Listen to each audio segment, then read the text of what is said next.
Guys welcome back to આ new blog. કેમ છો તમે બધા? આશા કરું છું તમે બધા સ્વસ્થ છો, તંદુરસ્ત છો, મોજમાં છો, લાઈફ એન્જોય કરી રહ્યા છો. તો જય શ્રી રામ, જય માતાજી. ભગવાનના નામની સાથે શરૂ કરીએ આજનો નવો બ્લોગ. મોર્નિંગના વાગી ગયા છે 8:30 અને ટાઈમ થઈ ગયો છે ઓફિસ જવાનો, પણ એની પહેલા બ્રેકફાસ્ટ લેવાનું. બ્રેકફાસ્ટ હજી આપણું બાકી છે. મેડમજી જય સિયારામ, જય માતાજી, જય કષ્ટભંજન દેવ, સીતારામ. હા, બધાને સીતારામ કહી દીધા છે. તો કમેન્ટમાં જરા સીતારામ લખી દો. સીતારામ લખતા નથી તમે યાર. ભગવાનનું નામ લેવામાં શું પ્રોબ્લેમ હોઈ શકે? ખબર નથી હોતું. સીતારામ લખી દો જરૂર. ચલો, અમારો જો લંચ પણ રેડી થઈ રહ્યું છે ને સાથે બ્રેકફાસ્ટ પણ રેડી છે ઓલમોસ્ટ. તો બ્રેકફાસ્ટ લઈ લઈએ પહેલા.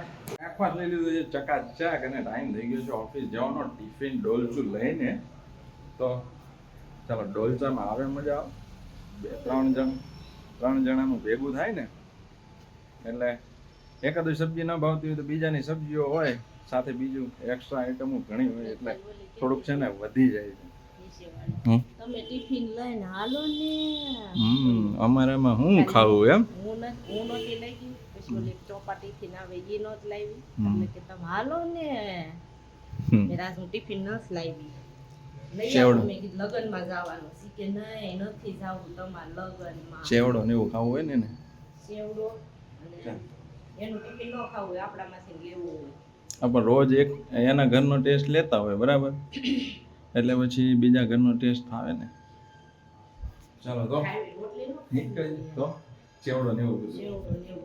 હા રોટલી તળતી જ ખાય બરાબર છે. આમ તો આપણે જો આપણે દાળ ભાત ઘરે ફર્સ્ટ ક્લાસ બનતા જ હોય બરાબર, પણ તેમ છતાં બીજાના ઘરના ટેસ્ટ કરીએ ને એટલે થોડો અલગ ટેસ્ટ આવે. પેલો રોજ આપણો ઘરનો ટેસ્ટ તો આવતો જ હોય, અલગ ટેસ્ટ આવે એટલે આપણને એના ઘરના દાળ ભાત ભાવે, એ લોકોને આપણા બનાવેલા દાળ ભાત ભાવે.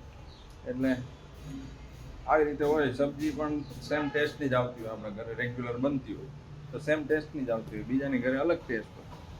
તો અલગ અલગ ટેસ્ટ મળી રહે, બધા ટિફિન લઈને બેસે એટલે, અને અલગ અલગ આઈટમ મળી રહે, અલગ અલગ સબ્જી મળી રહે, તો થોડું વધારે ખવાઈ જાય છે. થોડું પેટ બહાર આવી ગયું છે, કંટ્રોલ કરવું પડશે. કંટ્રોલ ઉદય, કંટ્રોલ કરવું પડશે. ચાલો તો નીકળીએ ઓફિસ જવા તરફ. છીએ ઘરે. રાતના વાગી ગયા છે 9. ટાઈમ થઈ ગયો છે બ્રેકફાસ્ટ લેવાનો. મેડમે બ્રેકફાસ્ટ રેડી કરીને મૂકી દીધું છે ચકાચક.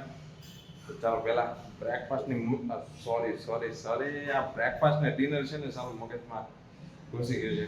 ડિનર લેવાનો ટાઈમ થઈ ગયો છે તો ડિનર રેડી કરી દીધું છે. તો લઈ લઈએ ડિનર. પહેલા ડિનરની મજા લઈ લઈએ, પછી મળીએ છીએ પાછા જલ્દીથી. આપણે લાવીએ છીએ જો આવું કામ છે મેડમ. ટિફિનના બેગની નીચે પંખાની પાંખ મૂકી દીધી છે. આપણું કુલર છે ને એનો પાંખડા તૂટી ગયા છે, એટલે નવા પાંખડા લઈ આવ્યા છીએ. ખાલી છે બેગ એટલે વાંધો નહીં, તો પાછા તૂટી જાય, પાછા નવો લાવવો પડે. અને ખારેક આવી ગઈ છે ઘરે, ખલેલા ચકાચક, લાલ લાલ મીઠા મીઠા. ચાલો આવી જાઓ બધા છે ખલેલા ખાવા. ચાલો પહેલા ડિનર લઈ લો, પછી પાછું મળું જલ્દી. ગયા છીએ ઘરે. રાતના વાગી ગયા છે 12, ઓલમોસ્ટ 12:30 થવા આવી ગયા છે. ખૂબ જ મોજ મસ્તી કરી આપણે. એમ છું આજે ટીવી જોઈ રહ્યા છે. આઈ હોપ કે તમને બધાને પણ મજા આવી હશે. જો વિડીયોમાં મજા આવી તો વિડીયોને લાઈક, કમેન્ટ, શેર અને ચેનલને સબસ્ક્રાઈબ કરવાનું બિલકુલ ના ભૂલશો. મળીએ છીએ ફરી પાછા આવતીકાલે નવા એક ધમાકેદાર બ્લોગ સાથે. ત્યાં સુધી હસતા રહો, મુસ્કરાતા રહો, ખુશ રહો, લાઈફ એન્જોય કરતા રહો. તો જય શ્રી રામ, જય માતાજી, જય હિન્દ, જય ભારત. Bye bye.